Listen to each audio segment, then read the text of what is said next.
Hi, and welcome to the Forest Schooled podcast. Today's blog is called Why Being Wet and Cold Can Be a Good Thing.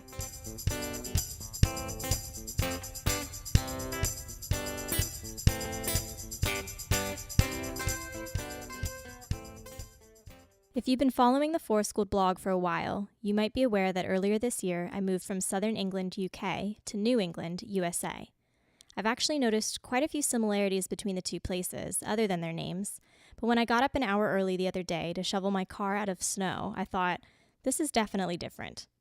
Of course, it snows in southern England too, but in my experience, not nearly as often or as much as it does where I am now. So I've been on a bit of a snowy weather learning curve over the past few weeks in both shoveling driveways and working with kids outdoors. One of the things I've learned is that snow brings many challenges when it comes to being outside, especially with kids.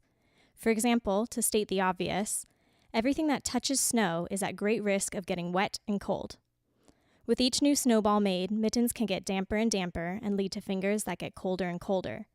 Even if you do your best to avoid directly touching snow, it still finds a way to sneak into your boots, up your sleeves, down the back of your neck, and even seep through supposed waterproof outdoor clothing.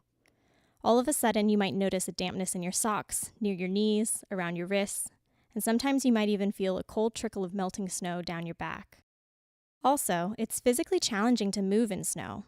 Snow makes for uneven terrain and creates a resistance that demands more muscle power to move through it. It seems that slipping, tripping, and falling are requirements when it comes to walking in snow, particularly for children who are still building their strength and coordination. Movement is also restricted by the extra clothing layers worn in cold weather. All those added layers make it more difficult to bend body parts necessary for motion, like knees, hips, and elbows. Often, dressing for cold weather is basically the same as agreeing to walk like a penguin. Therefore, traveling time is severely impacted by snow. A distance that used to take 2 minutes to walk can take 10 minutes, or maybe even more. It's also worth mentioning the issue of dripping noses, as going out into the cold weather seems to create a chorus of sniffles. Thus, having something to wipe away a leaking nose, even if it's just your own, can be a real advantage. So after spending a few hours outside with a group of children in which you've designated a good portion of your time assisting with putting mittens and hats back on over and over again, and hopefully finding the ones that seem to always go missing, and it's taken you 30 minutes to walk 1/8 of a mile, you might feel you need a reminder about why it's worth creating an army of cold, damp penguins participating in a sniffle symphony. I remind myself by recognizing there are so many benefits that come with all the challenges associated with being outside in the winter. The 2 hours I spent in the snow with a group of 4-year-olds this past week were filled with wonderful opportunities for learning and development. The snow sparked the children's creativity to explore the outdoor space in a new way and provided a means for great physical exercise.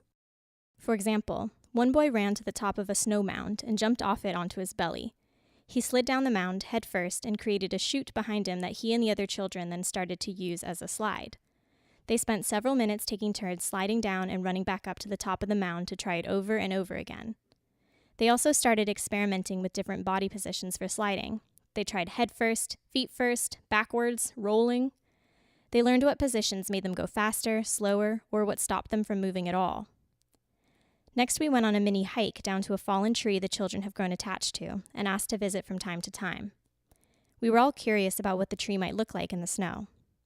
One child was inspired to dig a snow tunnel, so we brought shovels with us in the hopes that we might find a suitable spot to do this near the tree. The snow wasn't quite deep enough to dig a tunnel, but we were able to work on making a small snow fort. The children were really excited to crawl and sit inside it. As we played, snow creeped into the folds of our clothing, and one girl expressed she was feeling cold. Even though she'd brought a scarf with her that day, she'd taken it off and specifically chosen not to wear it. This prompted a discussion about how wearing the scarf could help keep her warmer the next time.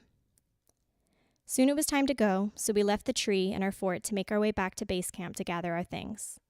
We took a different route to get back, which required forging a new path through snow that was up to my knees and some of the kids' waists. By the time we made it back, I think we all felt a little worn out. Hearts were pumping and muscles were tired, but I don't think I heard one person complain.